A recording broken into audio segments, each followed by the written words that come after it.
Welcome back to Round the Archives in Conversation. I'm here, Paul is here. Hello. Martin is here. Hello again. And we have a special guest in the form of Andy Priestner. Hello, Andy Priestner. Hello, it is Andy Priestner here. My full name. It's all terribly formal. That's not what I've heard. Sir, your mightiness, sir, your lordship. The trouble is we've got 50% Andys here, so... Yes, that's never a bad thing. No, I know. But I've got an Andy in the middle. But have you? Yeah, I have, yes. That's and so's Nick. Of 4. Yeah. So yes, interesting. But today we've got a bit of a sort of round table of podcasters, haven't we? Because basically everybody here sort of knows everybody else's shows, don't they? And Andy and Martin have been collaborating on an A to Z of UK TV drama. So I'd just like to talk about how that's going and and where it's going as well. And let's see what we come up with. Now, Andy, you sort of first got in contact with us, I think, for Around the Archives a while ago now, and you did us some lovely articles. But it wasn't long before you've joined up with Martin to do your own show. But there was a bit of a crossover there because you did All Creatures Great and Small for us. Yeah. So did you know at that point that you were going to go ahead and branch out on your own? As we were recording the All Creatures one, no. But as soon as it was done and in the can, I was like, yeah, this will work. He's not too bad. Oh, shucks. I'm just going to sit over there because I've just realised I feel like the utter charlatan. I'm with 3 producers here and I don't produce anything apart from sitting here and doing my words. So it's so I'll kind of let you get on with it, really. But Andy and Martin, you don't know each other. No, mate. I think I know him all too well now. You've never physically met, but I have to say you did impress me with how well you seem to mesh. Now, does that mean you're of a similar mind on these things? I'll let Martin answer that one. Or do you violently disagree on things? The thing is, I don't think we disagree on much. I mean, occasionally, I suspect I come at it from a slightly different angle because I'm actually very old.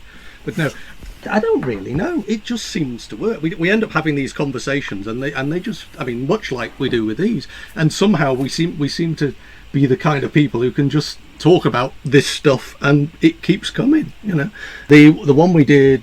When did we record Claudius? Was it? Oh, it was a long time ago now. Yeah, at least a month ago, maybe more. Yeah, but it rattled on for getting on for 3 hours. Sorry, everyone. No. You don't have to listen to it. Yeah. We see Andy. I mean, does World Enough and Time as well. You know, so I mean, he's a very busy podcaster, and of course, Paul's doing about 20 a week, aren't you? Now, Paul. 2.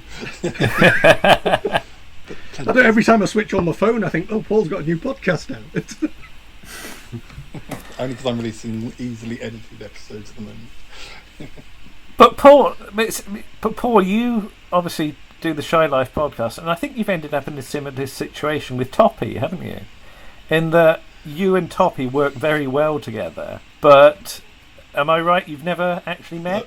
No, we've never met, but we've often said that had he been living over here in the 90s when we were doing Sutton Park, he would have been one of the big actors along with yourselves and Nick and everybody else who was around then, because his show The Smellcast is kind of a bit of a sort of, when I saw what he was getting away with as a podcast, not necessarily sticking to the same theme each episode, I didn't think, oh, I want to nick that, but I did think I want to do something like that where I'm not saying what the show's about, and there's also fiction involved and acting, because obviously I like doing that. So yeah, I could see there was a similar mind there.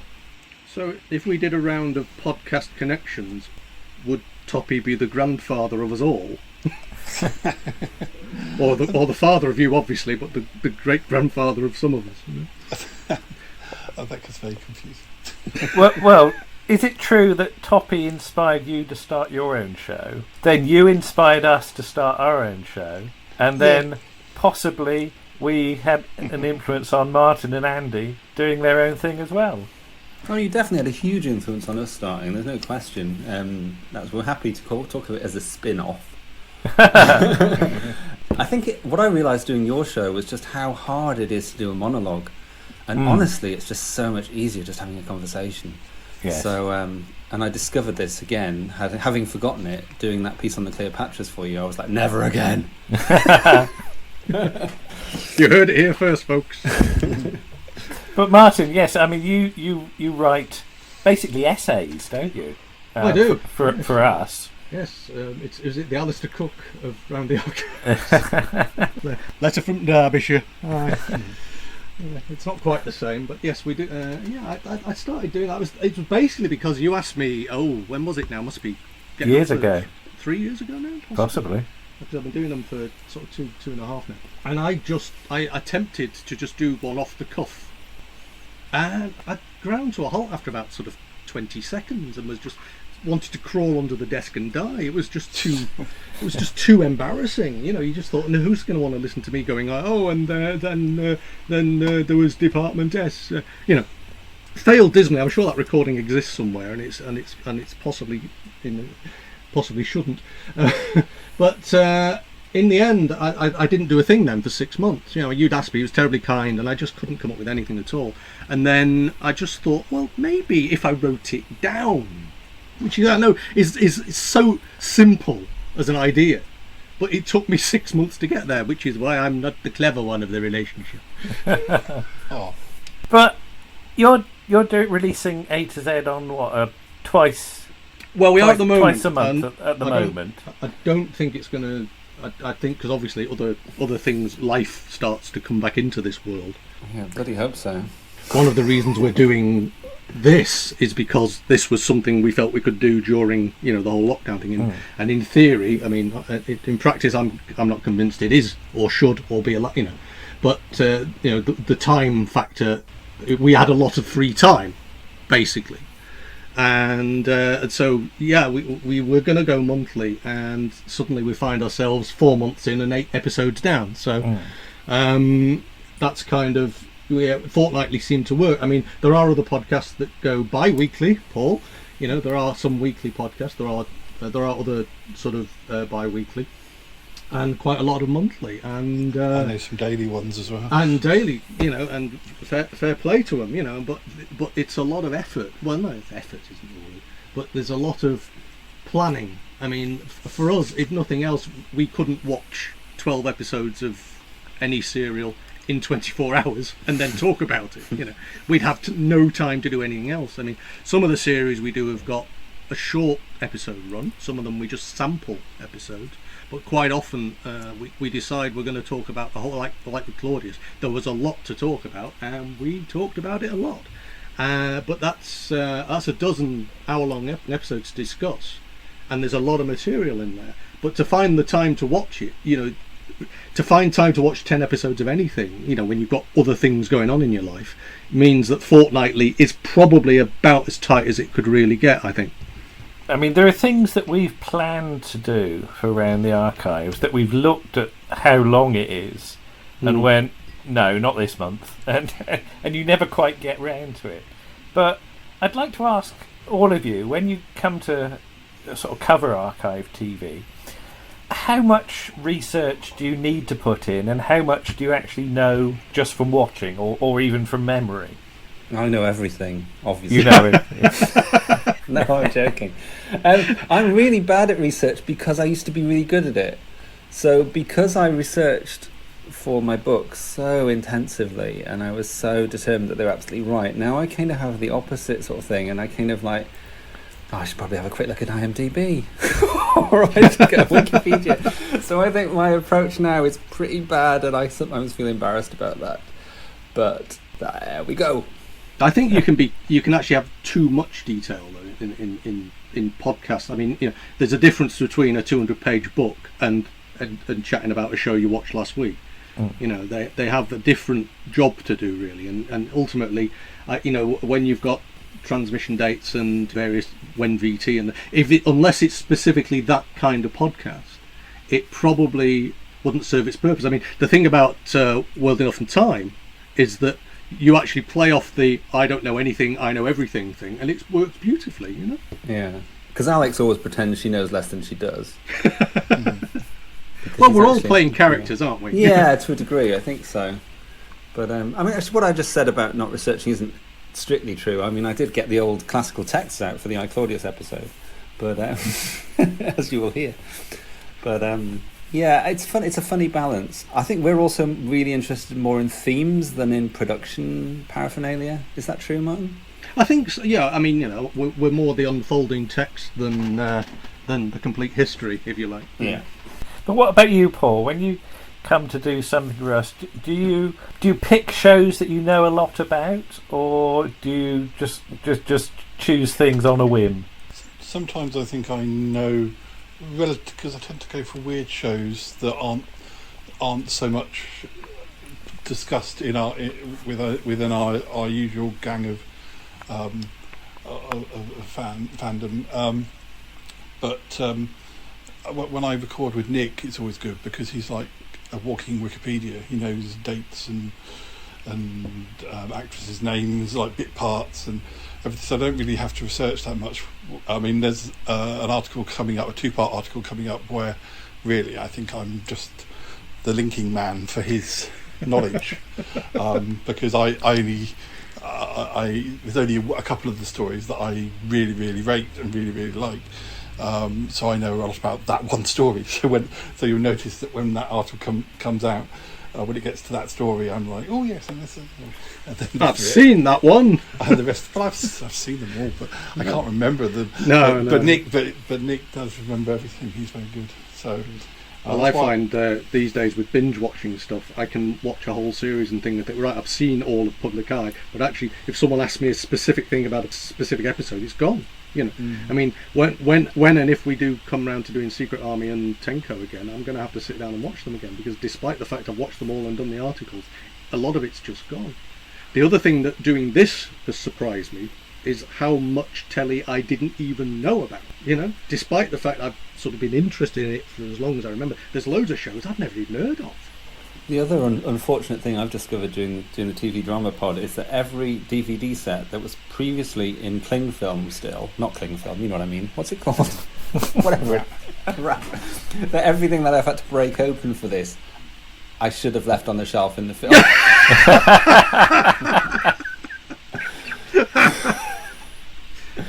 So that's not great. Those network sales, they're swine. They really are. You look at it. You look at the dust on them 2 years later. Are you finding some illusions are being shattered as you do this, though? No, I'm just becoming a rampant nihilist. I now have no belief in society, in the power of good in the world. My notes for this, I actually did some notes, 5 lines, were the pointlessness of everything. Just because everything we've watched seems to impress upon me, and possibly to Martin as well, just how pointless everything is, because things rise and fall, there's goodness sometimes, and then it comes along a whole load of sadness and bad people, and I'm just seeing the stuff in I Claudius was just so relevant to today, and Caligula and Trump. I mean, the parallels there are just incredible. This madman that's been allowed to do all this stuff, and no one's stopping him, just like no one stopped Caligula. They're all too scared. And there's Claudius saying, oh, he's mad, people will chuck him out, no one's going to do what he says. And no, people just accepted him. And it's the parallels sometimes are quite scary. I think sometimes the drama is there trying to actually show the world to people as it is, and the people just go, "Oh, but it's only a bit of drama," and they don't Yeah. they don't seem to be able to make the leap to, yes, but this also is happening here Now. now. Yes, yeah.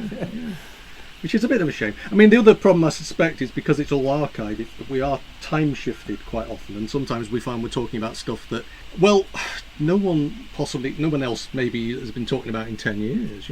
Nobody else might even remember it. And if they do remember it, they remember it wrongly. Give me it. Punish it. Well, I mean, that's the thing. I mean, at work, I like to be known as being the Doctor Who fan, but I and you have to kind of gauge how much they want to hear.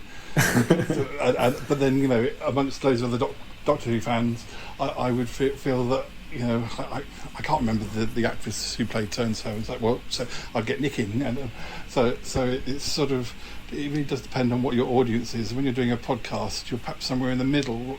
Well, I suppose you're in the middle, but you just don't know who's listening to you.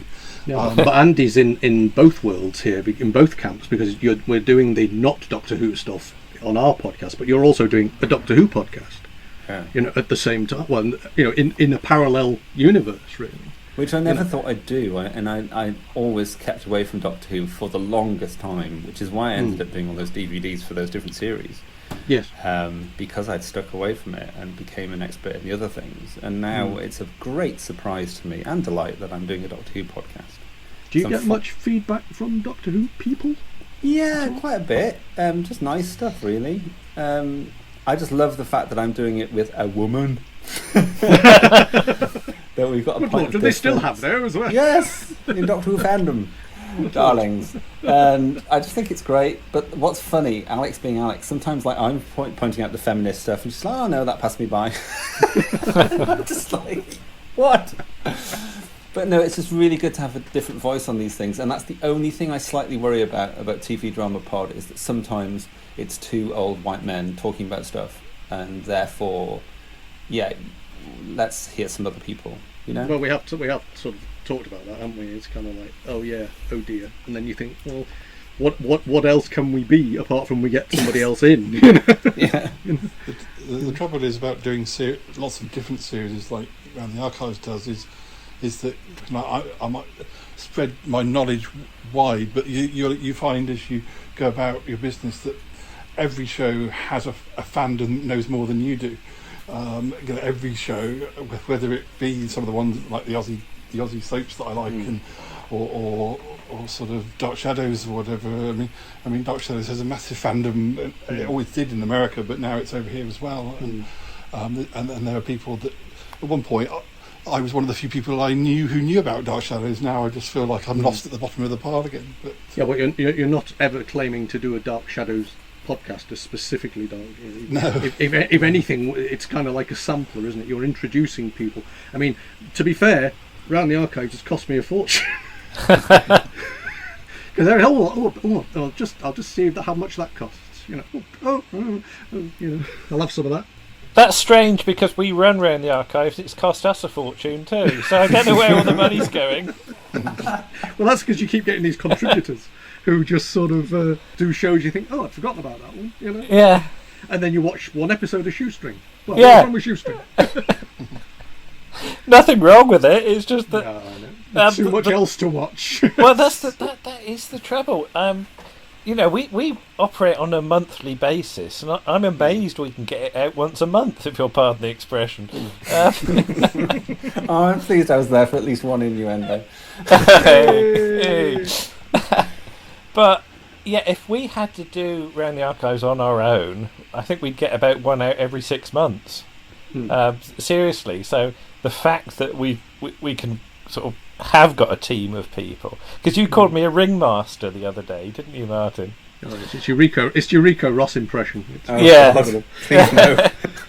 It's all right, I won't do any rapping. But yeah, it does sometimes feel that we're just chucking people onto the podcast, like from a catapult. Get Paul on there doing that, get Andy on there doing that, get Martin doing that, and your approach is rather different. Yes. But around the archives and the Shot Life podcast are a bit like the Mission Impossible of podcasts, in that we know there's a team and we're kind of pulling them together for the.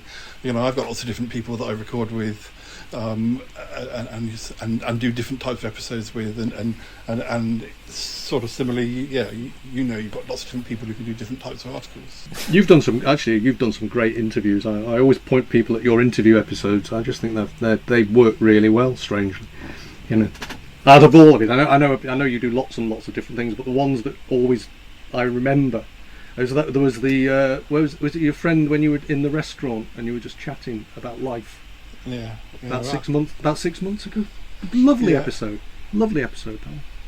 Yeah, and sometimes I have more footage than I need, so I want to use half of it as an interview episode, then maybe use it in another episode where I get a story somehow wrapped around it as well. So there's always use for, if you have too much, you can always find another way of incorporating it. But Andrew, have you given up on the videos now, or because I always wondered whether your videos, the audio track, would work as articles if you were struggling for content? They would. They're a bit looser than I'd like for a podcast episode. Because we're now doing the In Conversations, the videos have taken a bit of a back seat. Mainly because the laptop, can only run so many things at once. Right. We've got the editing. We've got extra editing. We've got extra rendering. Yeah. I mean, people said, could you increase around the archives itself to do like 2 a month? And the answer is yes, we could, but we wouldn't do anything else then. So yes, again, it's a balancing act. What I think, we've talked about these In Conversations. Would we still be doing them in a couple of months' time? And I get the feeling probably we'd wind them down a bit or reduce the frequency, and then we'd be able to do more videos. But it really is a bit of a juggling act, because we haven't recorded anything for episode 50 yet, and that's due out in 2 weeks. Right. So lazy. We've got everybody else's stuff. We just haven't done our stuff. So it's interesting. So Andy and Martin, how far ahead are you in your recording schedule? A month or two? Or Yeah, well, we've got. I'm meant to be editing J, which isn't that far off. So we've got J, K, L, and M in the can, and it's N next, and we're still not finished watching the N drama. I feel N may be the sort of the end game. No, it's no, it's not. It's both of us, I think, are actually struggling to watch it, and which is sometimes what happens if you actually don't. You struggled with GBH, didn't you? To actually just get a little through bit. the bloody thing. Just a little bit. So and that's the thing. You don't always pick stuff you necessarily think is great. Yeah. But you're looking at it and going, hopefully with a critical but at least reasonably fair eye, and it's just I'm finding this one a real struggle to like it. I don't think you're meant to like it. That's part of the problem. Well, yes, but possibly that's it. But it's anyway, we're being too oblique, so we should tell people what it is. It's a drama from 1989 called Nice Work with Warren Clarke and Hayden Gwynn, and it's a kind of battle of the sexes thing, but it's also about the clash between university life and life in a car manufacturing plant, and the contrast of that. And it's all I can say is it's peak 1989. and difficult to love, I think. Yes. how did you decide on your list? We're on the shelf, mate. To approach. Yeah, literally, I'm standing there and he's standing there, and we're saying, how about this one? I'm like, no. How about this one? Yeah. It's really technical. Oh, I've got that one. That's all. I've got it. Right. I've got it. Yeah. No, I think there's an element where cheapskate. some things do leap off the shelf, and you're like, it has to be that sometimes. But I'm very aware that I'm a bit too pushy, so sometimes I'm kind of like, no, you decide, Martin, because I'm going to take over again, and that's not good. Well, I also think there are some things that if you are actually covering, you are claiming to cover TV drama, there are certain writers you can't ignore. Yeah. So there are writers like Potter, Plater. You need to cover them, and Rosenthal and so on and so forth. So you're sort of drawn to them, but then of course you remind yourself that once you get to the letter Z, I mean, you asked us where the A to Z was going. Well, we're hoping it goes towards Z. But he's good, isn't he? But then logical. In the end, you can do another A to Z. You know. Yeah. Yeah. There's no. I mean, we've started saying, well, actually, we'd quite like to do 6-letter S's, and we've got to try and find a way of making that work within the format. Yeah, we have to. But then you've got individual episode titles as well, which you can sneak in. This is my new plan. Yes. So. Well, I ordered a new J in the sale yesterday, and wished I hadn't immediately. So. Oh no. But there we go. But what about you, Paul? How do you decide on things to do? Well, it's kind of a little bit to do with who I'm recording with, because with Nick, the reason we started doing sort of music episodes was that I think I'd sort of worn him down over the years with all of the Sutton Park acting, and I got the feeling he was in line from something a bit more sort of sensible. So we tried to think of things that we could do which we weren't doing on other podcasts. So we started off with the sort of music, although we're running out of years for him, which is why we started doing our book club episodes as well. So there's that side of it, and then I know, like, if I'm recording with Toppy, we'll probably do a bit of a chatter, but then we'll do fictional stuff as well, and we have all our plot lines and stuff from my show crosses over to the Smellcast and vice versa. And then, you know, I know that with you and Lisa, I can pretty much say, I want something sciencey, but silly science. So let's do.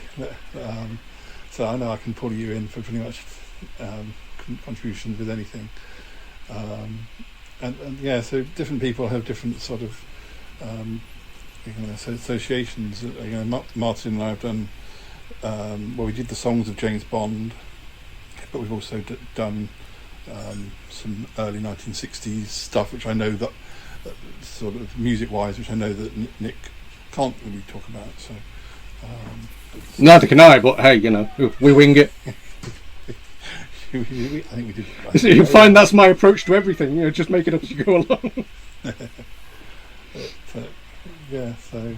But in terms of scripted episodes, because you've recently released the one with Gordon the Crypt Keeper, how long did that take from writing the first scene to actually releasing it? I think that was a long-term project, wasn't it? Well, it was. I think I had the idea sort of the summer before, you know, so it came out recently. So it's probably been was the idea was there about 2 years ago, and then, you know, I started writing it, and but it's not like that's the only thing I was doing. So I mean, like if I'd have just focused my attention on it, I could have done it all in one sort of weekend or something. But and there was a while when I was juggling 3 or 4 scripts with different guests being involved as well. So, but yeah, that was quite a long time. But I know, like with you, that we can do some ad-libbing as well. But some people definitely want scripts if they're going to do characters. So, but obviously they just take a bit longer. But Andy, time for a confession now, I think. Gosh. It's all right. Nothing too bad. A couple of weeks ago, you sort of indicated that something had gone disastrously wrong with your editing at one point. Yeah. Could you fill us in on what actually happened? Yeah, so I kept ignoring the messages on my MacBook, which was basically saying, "You're really running out of space." "No, you're seriously running out of space now." "You're running out of space." I'm kind of like, nah. I'm not very good with authority in any shape or form. whether that's people or in jobs. And he's the boss. I'm a freelancer, right? I don't. I mean, occasionally get hired by, well, I do get hired by people, but yeah, it's a struggle. But yeah, so I just took this as a sort of another attempt to demean me, control me. So I kind of ignored it for the longest time, and I was merrily editing The History Man, and suddenly, it was like off of a film. where suddenly the track line just disappeared into nothing, and it just literally just deleted itself. So that was, you could see where the space where the voice was, but there was no lines anymore on GarageBand. So it was my voice that was deleted as well, not Martin's, which is quite funny. So I had all of Martin's take on the History Man for 2 hours, but none of mine. Oh, but you can make up the bits if you wanted to. I know, I could have been naughty, couldn't I? But what happened was I suddenly remembered that I had the original cut on a backup drive, so that was such a relief. Because literally it was editing the very last second of me saying, and next time on the A to Z of UK TV drama, and that was when it cut out. So, yes. There you Bad go. technology. But Paul, Bad. you had something like this a year or two ago, didn't it involve coffee or something? Yeah, but because I'd gone up to Dunbar near Edinburgh with my flatmate Callum, and we were in some sort of small hotel room, but I can't go away and not take my laptop. So I took my laptop in the evening, because I usually kind of don't go to bed that early, so I was sort of editing. But the trouble is, some of these hotels, you don't have much space. You barely have a desk, and I just sort of caught my coffee cup and spilt it over my laptop, and it wasn't even that much coffee, but it was enough. And I'd been, I was about halfway through editing an episode. I mean, I keep copies of my files so many places.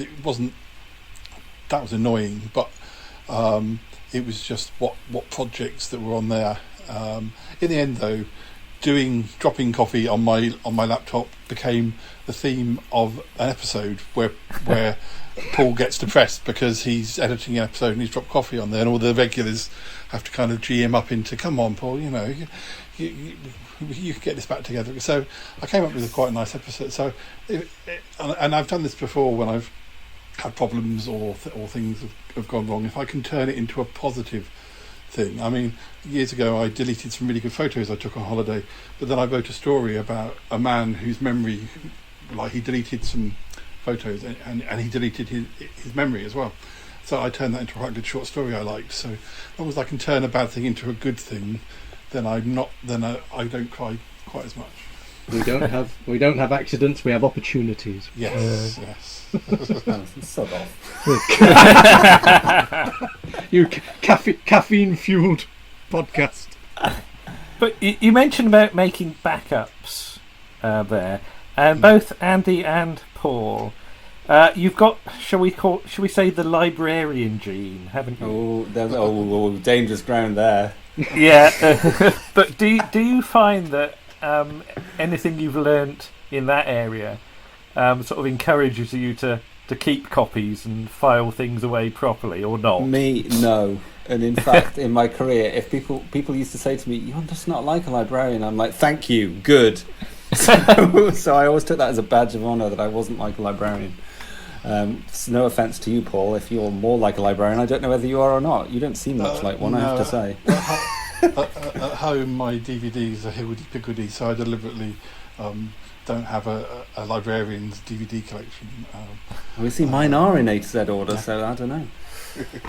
But I think where it does come in is that because I've done stories and with Sutton Park and everything, I do kind of think, well, I'm the only person who's going to archive my work, and so I realise if anyone's going to do it, then you have to do it. Although obviously with Sutton Park, it's been Nick that's been digitising all 3,000 and something episodes. So, but then he's without being a librarian, he is very keen on sort of preserving things. So I'm just lucky that he wanted to preserve Sutton Park. I mean, it's interesting. We're called Round the Archives, and I think all of us sort of appreciate, like, the BBC sort of videotape library and how that sort of works or doesn't, as the case may be. But have we ever sort of thought about how our own work, 10 years, 20 years, 30, 40, 50 years down the line? Any thoughts? Oh God, don't know. I'm amazed if anyone listens to it next week. Yeah, exactly. That's more where I am on this. I think it'll be a nice time capsule, some of it, I guess. I mean, obviously, that's one of the nice things about doing a podcast like I do, being able to somehow bring clips from Sutton Park, audio clips, onto the show and working that into it as a way of keeping me interested in, because I'm always doing something new. It's quite difficult for me to go back and spend time with, it's lovely that Nick's been digitising my videos, but trying to find time to actually watch them. But bringing them into the podcast means that I do hear them, then I watch them, or I put them on YouTube as well. Well, you must be at 700 hours now of Shy Life, is that right? Well, the thing is, the episodes range from about an hour to 2 hours or 2 hours plus, so some episodes are nearly twice the length of other episodes. But I mean, I do, and there's some people. One of the things that annoys me is when you kind of look at things you're supposed to do when you start a podcast, and there shouldn't be any rules, but B, a lot of the rules do tend to say, half an hour is the ideal length for a podcast. But when you're talking about TV and films and things, half an hour isn't really going to cut it. I mean, there are film podcasts I listen to which go on 3 or 4 hours, and there's different lengths for different sorts of shows. I mean, one of the daily shows I listen to is 20 minutes every day, and it's very strictly 20 minutes. And a few years ago, they asked some of the listeners to take over the show, and actually keeping to 20 minutes was really, really difficult. First you thought you'd recorded too much, and then when you edited it down it was under, and you had to find something to bang it back up again to 20 minutes. It was a lot harder to try and keep to do that every day. I mean, I like our open-ended format, and but I don't know if anybody else enjoys listening to us going on for 2 hours about History Man. But I just think you have these things open-ended. You can go from an hour and a quarter to 2.5 hours, and hopefully you keep people with you. I mean, a friend of mine, I actually had a conversation with someone who was a listener, which was kind of intimidating, and he'd given up at an hour 20. But Rude. Fair enough. No, not fair enough. Rude. Whether or not he went back and listened to the other. You don't have to listen to it all in one sitting. No, exactly. You don't. You're right. But you don't sit down and read a novel in one go. You don't have to. Don't feel you have to, sort of thing. So. Well, that's what I'm saying. Really, is you do what feels right. I mean, we tend to know when the conversation is kind of naturally coming to a conclusion, or we stop swearing, or whatever. Or we're just crying, weeping in the corner. Weeping in a corner. Oh no, not again! That was another 2 hours of my life I won't get back. No, I honestly don't know. It's really, I think one thing that for me is a measure that we must be doing something right is that my elder sister listens to the TV drama podcast, and I haven't prompted it or pushed it, and she just listens and she enjoys it. And I think, wow, I know it's a family member, so that's more likely, but I just think that's a lovely thing. How do you feel about publicity? Obviously, you're grateful whenever we retweet things. Yeah. But do you feel you're getting it out there? Enough. Are we talking about the podcast? Yeah. You can talk about whatever you like. It is a very warm day. But do you feel you should be down the docks with a sign saying "Get it here"? Basically. No, definitely not. No, I'm really kind of quite bad at promo. I do some of it, but I'm kind of like, it's not why I'm doing it. I think that's the problem for me. It's not why I'm doing it. I want to get 100 listens for each show. That's nice. That's kind of probably a fake target in my head that I kind of think of. But it's more that I think it's about redressing the balance that these shows have not been talked about, they've not been analysed, they've not been discussed in any detail. And I think it's a kind of nice just sort of exploration and just look back. And I just think it's something that's good for archive TV to do that, and just to share the opportunity to watch something that they've probably not seen before. But then you'll still be getting, if it's anything like my show, you'll still be getting downloads for episode 1 4 or 5 years later if it's still available. Yeah, exactly. Somebody will have heard Z or something, and they'll go, this is the first time I've heard this show. Oh gosh, all these other episodes, and I do think with ours though that they just dip in more, and they just more choose the drama that they want to listen to about, and that's fine. No, I was just going to say possibly it's the same in a way, with some people might like the music episodes or the fiction episodes or the sci-fi. So it's good to have, or maybe that's the episode that drags them in, and then they listen to other ones because they like that one. Yeah. But do you actually tag them as music? It's a theme, or do you do all that? Yes, stuff? I do. I do try and tag them as much as possible. Yeah. Right. Does it work? Does it? Do you see any noticeable difference if you know it's about film or it's about? Sometimes, although the weirdest ones is when I do interviews with maybe other podcasters, and then those podcasters, and it's none of us, so I can say it, and then those podcasters don't even tell their listeners they've been interviewed on, and you think, surely your listeners would like to hear you talking on another show. It's kind of weird when they don't do the promo, or they don't share the promo. So. Well, I like to think we're a support network for each other. I hope that's true. Yeah. But so, and again, when we sort of get guest sort of contributors, we do our best to, plug it from both ends. Oh dear, I'm getting worse, aren't I? Oh my god! Only because you said that. I know. It's a very warm day. But I find it exciting when we get a new voice, because it does offer a new perspective, and it does widen the number of shows you can cover. For A to Z, as you said, it's going to be pretty much you too. But have you ever thought about getting a third voice on as a guest? I think we've mentioned it. It's not something we're anti at all. It's just a question of, I guess, the right thing coming up where we think... one thing the other day was, if she would talk on it, was that we should have had Pip on the episode we did on Miss Marple, because she's an expert. Well, she knows more about it than I do. Let's put it on. But we're not against the idea at all. Yeah. But what about you, Paul? You've got a fairly core team of people, haven't you? And some semi-regulars. But how do you introduce a new person onto your show? And what criteria do you use? They want to do it. I'm always looking for new voices, and if I can't find one, then I'll just have to invent one. Quite literally. This thing is half of my regular cast of me doing silly voices. Yeah. I mean, there are a few people like my friend Beverly at work, who's the receptionist at the college. I said to her for years, if you want to be on the show, you can always come on the show. And eventually she did, and she did a really good episode. And she talked about her depression and her mental health and various different things. And we went down to a completely different subject we wouldn't usually talk about, which is fine and really good to have that.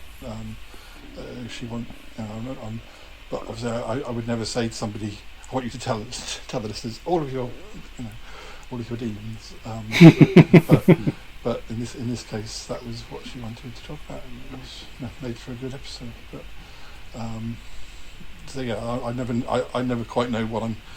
But when you have somebody new like that, you never quite know what's going to happen or how well it's going to go. But I've not had any episodes where the person's just clammed up and not said anything. Although sometimes you come away thinking, not sure that's going to, that wasn't quite what I was hoping for. But then usually when you come to edit it, you kind of go, oh no, actually this is particularly when you've chopped out bits and ums and ers and stuff. I got to a stage now where I really enjoy what you can do with editing. I much prefer, for years I did writing, and I know how changing things, cutting things, and you can make things sound great. But when you're editing, you can do the same thing. You can have a really waffly sentence and just chop bits out here, there, and suddenly it sounds like you knew what you were talking about. The work I do to make Martin sound good, you've no idea. But they can tell that when they hear this lot, It's funny actually with all the of unfettered fool. I use Audacity to edit, and it's really funny because I can tell an and an from all my contributors. They all look slightly different, but I recognise them on the timeline. So when I nip them out, I go, oh, there's one coming up. So that's a DVD extra, isn't it? That's the collected ers and ums. Yeah, but how much do you edit?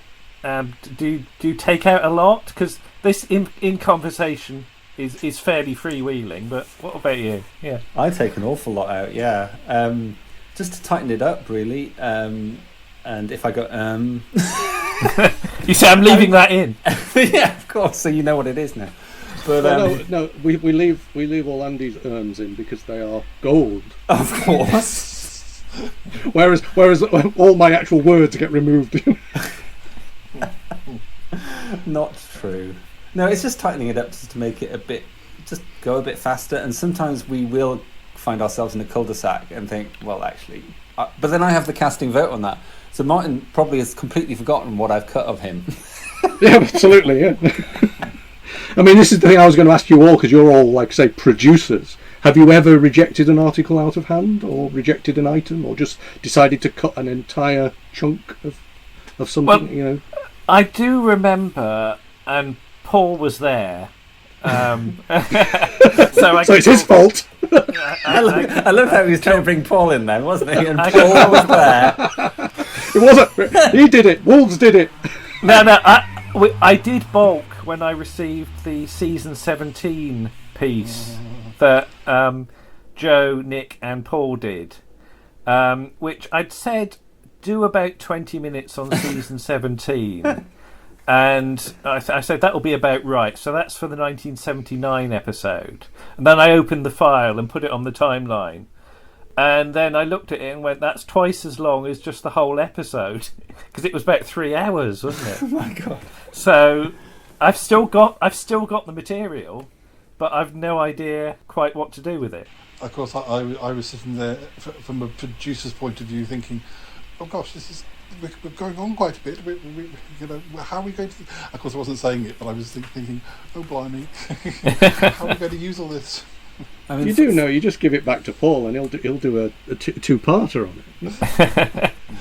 I think we did offer you it, but it wasn't quite. Yeah, it wasn't, because I'd used the first sort of 10 minutes or so. It was a bit difficult, yeah. Sometimes I have to find ways of so we don't go on too much when we do our book club episodes. I've sort of said, like, we bring 5 books each, and if we get to talk about those in under an hour, then we have a 6th book which we're allowed to talk about. So that gives us the sort of, okay, we're going to keep this within 5 minutes per book or something, and so far that's been quite a good way of sort of keeping us from just going too far. Do you have a chess clock on the table? No, I just keep an eye on the recording.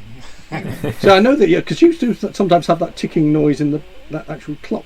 Oh, yeah, that's dubbed on there. Oh, right. Is that just to differentiate from this is live or this is...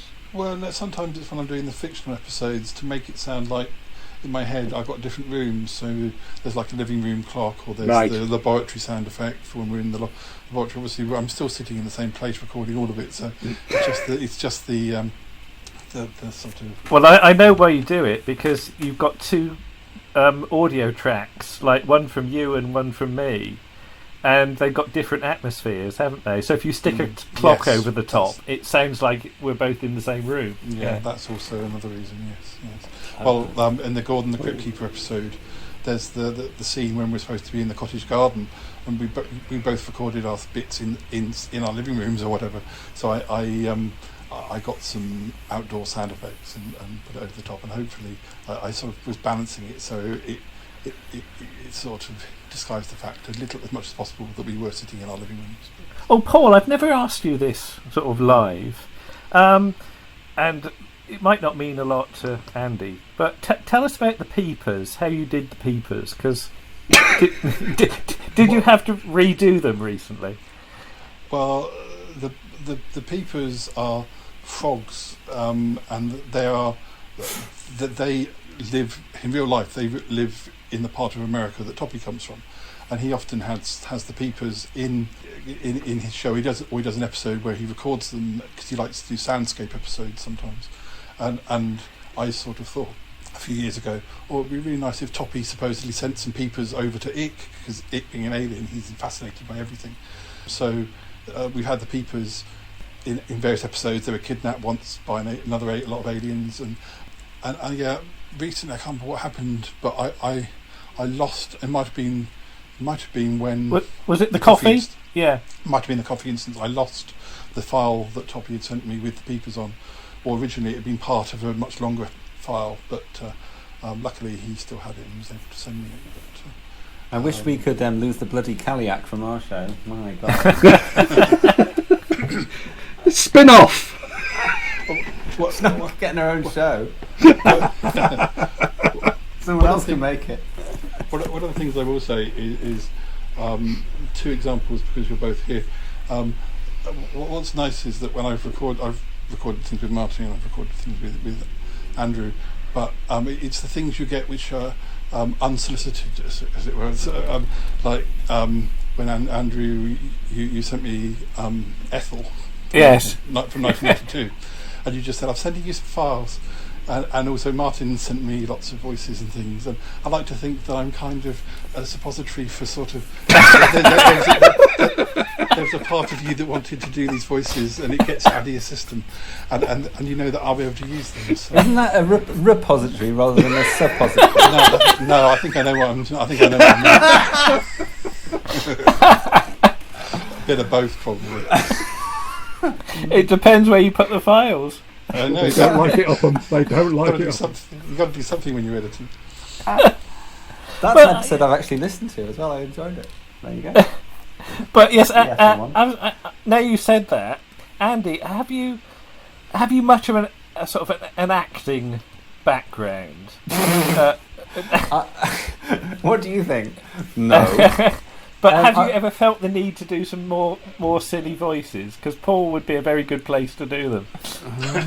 Gee. No, I did want to act when I was a kid, but I was awful. But I think it's kind of it's something there in me that I've never had the chance to do. And now I've got confidence, which I didn't used to have. I think, I could give that a go, but I've got no outlet for that. So that's why at the start of the I Claudius episode, I forced Martin to do a tiny bit of acting, and you weren't comfortable, were you, Martin? I needed to do my prep, darling. I mean, I made him do it again as well. We had to do a retake. I wasn't very bad. It's weird, but I'm incredibly shy in real life, and I suspect we've all got elements of that. Yeah. But Paul has always been a wonderful outlet for me to just be a silly sod. I mean, the amount of weird stuff Paul's made me do in the woods is remarkable. Well, and I think that was good for me. So I always want to thank Paul for that. I think you shared too much. Fine. It's very pleasant. On Boxing Day too. Yeah. Oh yeah. Right. You're not going to say anything else beyond that. All right. Okay. It'll come out in YouTube eventually. Yeah, that's all right. Yeah. Well, that's the point. Have you got any embarrassing moments for me lined up in your suppository of video? Well, I did have an episode which originally appeared on audio, and then I put the video out, or I'm about to put the video out, where we're doing things in the church hall opposite my parents' house, and we're doing experiments on the ping pong table. Yeah. With these metal balls dropping through the thing, and Jay's there with this gun supposed to be zapping them, and it's amazingly it stands up pretty well, I think, as far as being ridiculous. Yeah. Okay. I did enjoy seeing that again. Actually, it does take you back, but I would say that all your stuff, Paul, it will fit on one hard drive, won't it? Just about. Just about a big hard drive. Yeah, and we said about sort of keeping stuff. Is it true you've started to archive around the archives? Oh yes, I have an archive but then that's partly because I like the show and partly because I'm on the show a lot. So it's kind of a little part of it is mine anyway. So it counts as my archives as well as your archives. So. Yeah. It's your show reel. Yeah. I mean, yeah, I'm trying to collect all the smellcasts. I'm trying to keep any podcast that I am on as well. But in the case of Round the Archives and Toppy's other show, Live on the Shit List, which I did guest on. I've got the whole run. That was partly when I heard that that show was finishing. I thought, well, you never know how long these things are going to be around once the show's finished. So if I do want to keep it, I ought to keep it. So how do you find the time to do all this editing and listen to all this stuff? This is, because I mean, if you're producing as much content as you do, how do you get time to listen to other podcasts? I have a 2-hour commute, and also there's times in the library when I'm able to play it through the speakers to the entire room. Well, because we're a college, the students are in lectures quite a lot of the day, so there are times where I know that I'm not going to be bothered by students. Is it true you've said that sometimes you worry about them hearing weird voices coming through the walls? Well, my library podcasting studios, which is just the library store, I can hear them walking along the corridor because it runs along towards the cafe, the restaurant. And if I can hear them, I do wonder if they can hear me. But I don't. No one's ever said, so I don't want to. But they'll just think librarians are weird anyway, so it doesn't matter. That's what I think. Do you? I mean, we sit and we chat and we do these things, and to be honest, it's fine. But do you not have the sort of, oh my god, somebody else is listening to it whilst you're in the room cringe, or the fear of that at all? When I'm recording. Even when if you just found out someone was listening to you while you were, oh, I've just been listening to your podcast. Do you not go, ah? No, that's just you, Martin. That's your. Okay, I thought. No. Well, I know what I'm talking about. Even though I'm a shy Yeti, I'm also a bit of a big head, so I quite like that people listen to me, and I think they should do. I love it.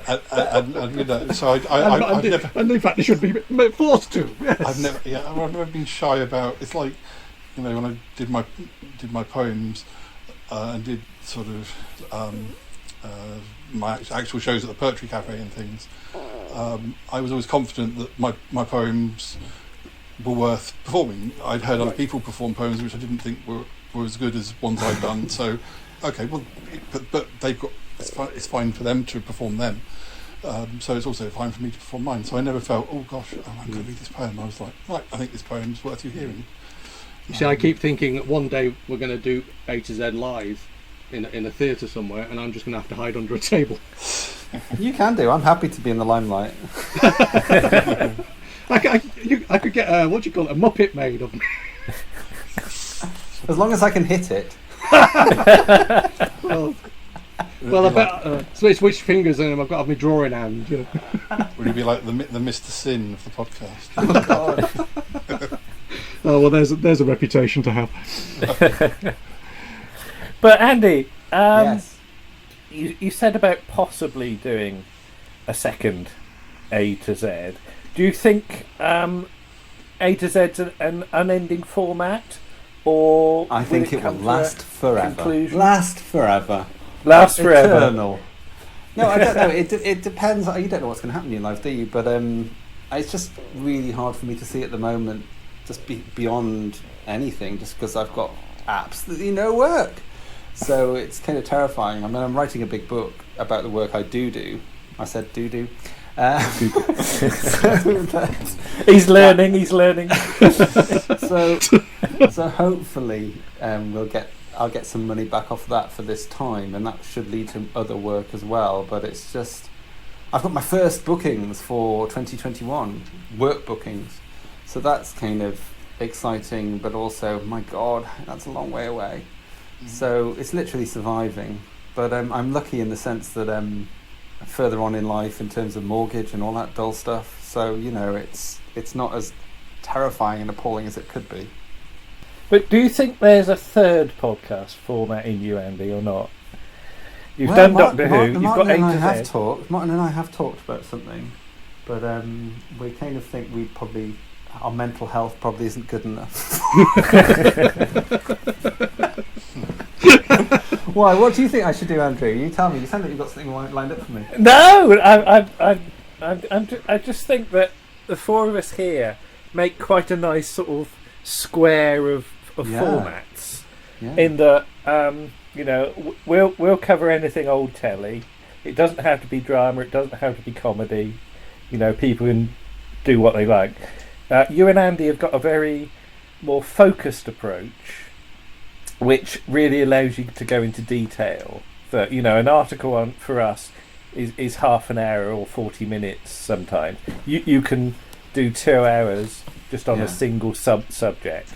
And Paul has got the advantage of a really open format where even if one of our recordings goes dreadfully wrong, he can still make a story out of it and use it. So I think we all complement each other. I would like to do a deeper dive on some of my favourite TV series, and maybe, you know, do an episode per episode of that series. Yeah. Having listened rather to iPodius, which is the iClaudius podcast, which is, you know, one per episode. That was so much fun, and the detail of that was great. So I like the idea. In fact, quite a few years ago, you know, Doctor Who fan Paul Condon, the one who died. He was he wasn't a close friend, but he was a friend. We talked about doing a Secret Army podcast back in the day, but it never transpired.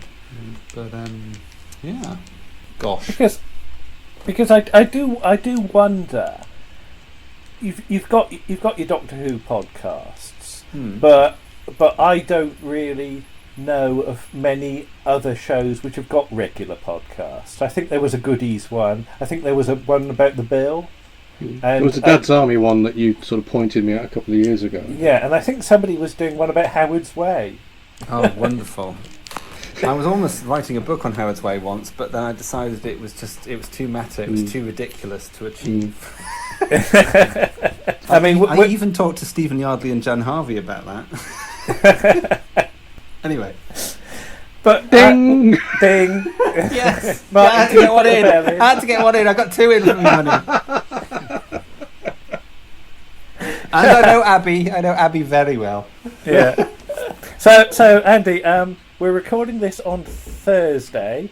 Gosh, yes. So on Saturday, you're releasing... iClaudius is out, yes. iClaudius. So, give us a quick trailer for iClaudius then. Murder, intrigue, sex, power, corruption in ancient Rome. It's more like today than you think. There you go. Will that do? But 3 hours, you say? No, it's 2.5. 2.5. But it's lots of lovely clips in it. Lots of lovely clips. And there's some acting from Martin Andrew Ward Holmes, no less.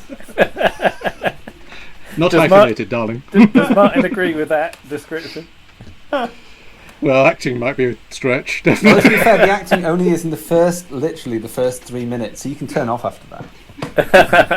Well, the rest would be pointless, wouldn't it? It's downhill after that, is it? Yeah, frankly. And Paul, what have you got coming up soon? We've got episode 350 coming out in the next 2 or 3 days, but because I hadn't recorded an episode which was definitely going to be that episode, had 2 or 3 different ones, and one of them was going to be a mammoth editing job, and because it was recorded from lots of little bits and pieces, and there was also a story involved, and I just decided no, I don't want to do that for the end of the month. I'll do that maybe as a summer special in August.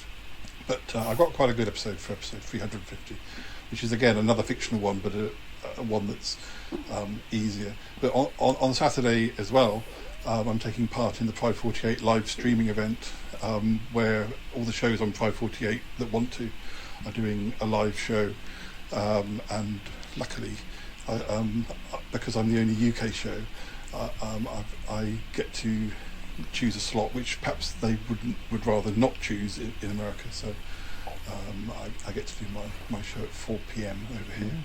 Cool. But I have to be careful because it's I have to do it in exactly an hour, and usually when they do a live streaming event, I record with Nick. But obviously, I can't get to be with Nick, and I can't stream in on Skype or anything because I don't have the technology. So I'm gonna ring you and Nick and a couple of other people with phones and do speakerphone sort of cameos at some point. It'll be like Swap Shop, won't it, Paul? Yes, exactly. With quizzes. Wow. I'm doing lots of quizzes. Oh, blimey. Multicolored shy yeti. Yes. Yeah. Well, we'll look forward to that, Paul, and we're starting to wrap up now and say thank you to Paul. Thank you. Thank you to Martin. Thank you. And thank you to Andy for joining us. And Thank you. We'll be back again with another In Conversation soon. Bye-bye! Bye-bye, take care. Bye.